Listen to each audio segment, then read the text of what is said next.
So today we are going to do tips for factoring trinomials. The first thing is we are going to clear any fractions if possible. Then we remove any greatest common factors, and then we proceed with our normal rules. Our rules say that if we want to factor a trinomial, we'll end up with two binomials typically. So I set up my two binomials with two parentheses. The way you do it is the standard form says ax squared plus bx plus c. When you factor, you want to see what multiplies to bc and adds up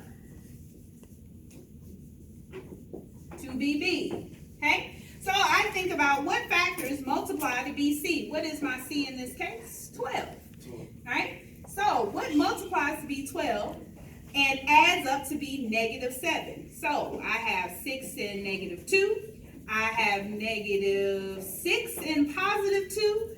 I have negative 3 and negative 4. I can have a negative 4 and a negative 3, right? Or vice versa.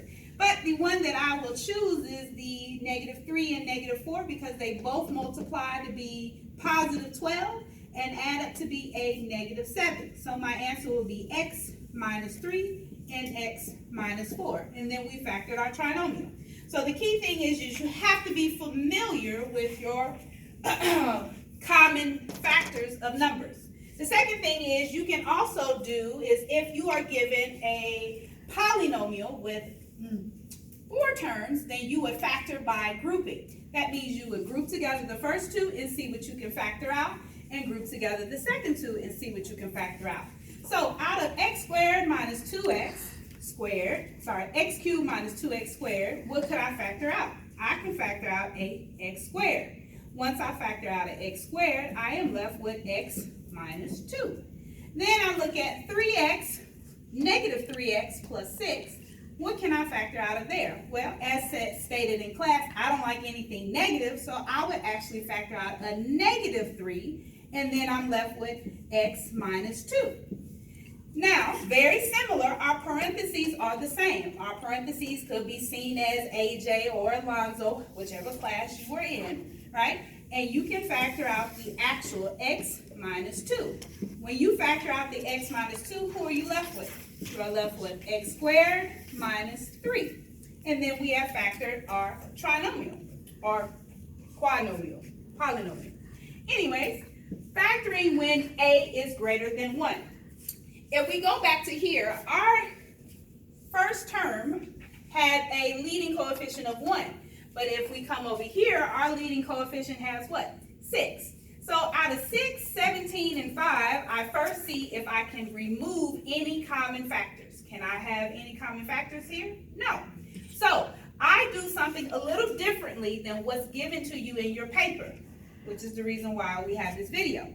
I call it the slide and divide, or some people call it the bottoms up rule. So you multiply the first and the last, which will now give me 30. Then I say, what multiplies to be 30, but adds up to be 17? That would be 15 and 2. So I write it as x plus 15 and x plus 2.